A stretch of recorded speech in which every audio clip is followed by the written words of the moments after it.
15 seconds. That's all it takes for a video to go viral, and for our brains to crave the next hit of stimulation. From TikTok to Instagram Reels, short-form content dominates our screens, shaping how we spend time, connect, and even think. But as our feeds speed up, are our minds slowing down? This documentary explores what short-form media is doing to our attention, not just through science, but through the eyes of a generation growing up in the scroll. Over the past decade, our digital habits have transformed. According to the Pew Research Center, nearly all US teens use YouTube and TikTok, and most report being online almost constantly. With this level of engagement, researchers have started asking, how does constant scrolling affect our ability to focus? A 2024 systematic review in European child and adolescent psychology found that high exposures to TikTok is associated with attention difficulties, emotional dysregulation, and disruptive sleep patterns. The study explains that the rapid video changes and algorithmic rewards can make it harder for teens to stay focused for longer periods. In classrooms, the same trend appears. A study from the Eurasian Journal of Child Linguistics discovered that students who watched short-form reels frequently showed significantly shorter attention spans and struggled more academically. This pattern isn't confined to one culture. Research from Saudi Arabia reports that excessive short-form video use negatively affects attention, concentration, and memory. From Asia to the US, these effects are strikingly similar, a global attention divide emerging through our screens. Even marketers understand this shift. A Teen Life article notes that videos under 90 seconds keep viewers engaged more effectively than longer ones. In other words, our brains are being trained to prefer what's quick, exciting, and instantly rewarding. Behind the numbers are real stories. To understand how short-form content feels on a daily level, we spoke with students and people who have grown up alongside it.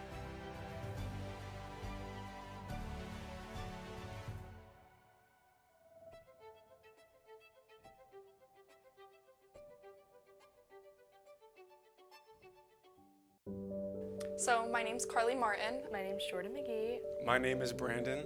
I'm 21 years old. I am 21 years old. I'm 31 years old. I'm a student at Rutgers University. I am studying industrial and systems engineering. I'm a finance major at Rutgers University. I'm a senior. I have my master's degree in sports administration. How often do you think you use social media in general? Definitely every day. At least every day. Social media, I don't really use it anymore. I deleted the apps.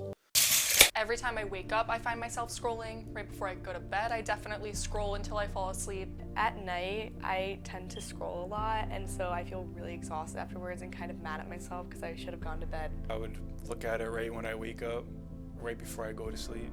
I find myself wanting to go to bed at around midnight or 1 o'clock, but find myself scrolling on TikTok or Instagram until 2 or 3 in the morning. During the day, sometimes it can just be a way to pass time. When I stay up that late, it really makes me functioning the next day much harder. It kind of prevented me from getting to bed, and also it kind of hurt my sleep schedule as well. Sometimes I'll find myself getting irritated if I don't have like my quiet alone time on my phone scrolling on TikTok or Instagram. I tend to have a bad attention span because if a video is longer than over a minute and I don't think it's interesting, I'll just scroll past it no matter what. I won't watch it fully through. I do find my attention span being much smaller, and I can't really focus on my schoolwork without checking my phone in between. When I'm studying for an exam, I don't think anyone really loves studying, so I have to shut my phone down and put it on the opposite side of the room as me so I can focus and study. Sometimes I'll feel motivated to clean my room or get tasks done, to run errands. That can be a little easier for me to do. I feel like every time I watch a movie, I tend at least 3-4 times to pull out my phone. Every time I watch a movie on TV, I have to have my phone nearby. I find myself almost missing my phone when I don't have it right next to me. I've noticed, especially when I watch movies or TV shows sometimes, especially if there's ads or even if something's boring is happening, sometimes I'll play a game on my phone because I'm not getting the right, stimulation from watching. During slow parts of the movie, I always find myself scrolling on TikTok or going on Snapchat. My attention span's definitely gone down. It's hard for me to focus on certain things if I could find it boring. If I'm watching a long video I'm not really sure exactly what I'm paying attention to or what I should be paying attention to. I feel like I'm much more focused on TikTok and things like Instagram Reels than I am movies because the information is presented to me very quickly and very fast. When I'm on Instagram or TikTok, I know that the information is going to come quick, so I'm ready for it.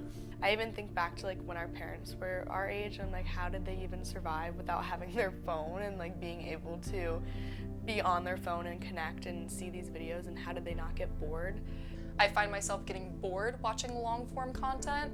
Sometimes my professors will give me long videos to watch and I can't focus during them and I have to go on my phone during it. Or no one has the time to sit through maybe even a 10-minute video. People just want the quick 6 to 30-second video.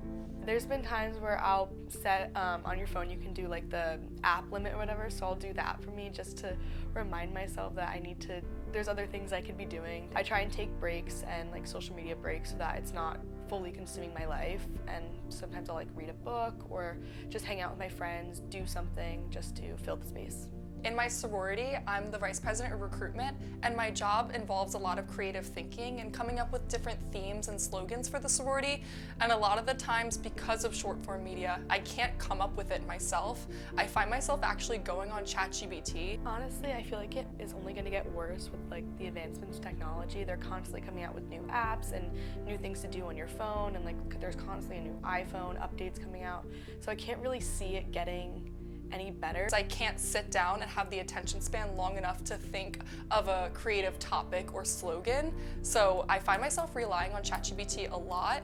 I think it completely deletes patience. And no one really talks about it. Like attention span, yeah, people know that it's like an issue, but no one really cares. So I feel like there's nothing preventing it from not escalating further. I find myself not focusing in class as often, and it's definitely because of the way my professors are teaching the content. They're used to teaching it in a way that their generation would learn it in long lectures and speeches, but for someone in my generation, I need something quick and to the point. Involve maybe more longer videos, so their attention span isn't as short. But I feel like it's a unique tool to relate to kids, and it could be a unique learning opportunity for them. It's really important to go outside, go on a walk, just like speak in person with people that like your family, your friends, all that kind of stuff. I keep trying to like do the screen time and just get it down because 6 hours a day isn't really normal. I feel like a lot of more businesses are utilizing TikTok, and I'll see a lot more ads rather than longer ads like they used to have in YouTube where they were like a minute-long ad. Now they're very quick, almost 10 seconds. I feel like everyone's algorithm is different. If you opened up my Instagram, I bet you it's completely different than your Instagram. One of the biggest things I notice is they always try to hook you in the beginning of the video, so the video seems very exciting and you watch the full length. I figured the phone learned what I liked, so the more I scrolled, I kept seeing things that I was interested in, and I feel like that's the way they kind of get you hooked on the apps. Brandon, Carly, and Jordan gave great insight on the relationship with social media and short-form content. They all struggle immensely with focusing on long-form content like movies or even reading books. These interviews show us the mind of the generation that has grown up scrolling and how detrimentally they have been affected by technology. Studies in JAMA Network Open found that algorithmic recommendations on video apps are designed to deliver short and exciting content that prolongs watch time. In other words, distraction isn't a glitch, it's a feature. Researchers are also finding early developmental consequences. A 2023 JAMA pediatric study linked early screen exposure to reduced communication and problem-solving skills later in childhood. The implications are clear. The younger we start scrolling, the harder it may be to build sustained focus. As one study summarized, short-form video addiction decreases attention span and increases academic procrastination. What we see as harmless scrolling may actually be shaping the way our minds handle time and thought.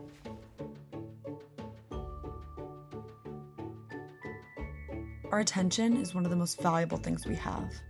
Every swipe, every scroll, every notification competes for it. The research is clear. Short-form media captures attention quickly, but keeping it afterwards becomes harder. As Conti and colleagues remind us, it's not just about distraction. It's about how our brains are being rewired for speed over depth. But awareness is the first step towards balance. Understanding why we scroll might be the key to learning when to stop. Short-form media isn't disappearing anytime soon, but maybe, with reflection, we can choose when to scroll and when to slow down.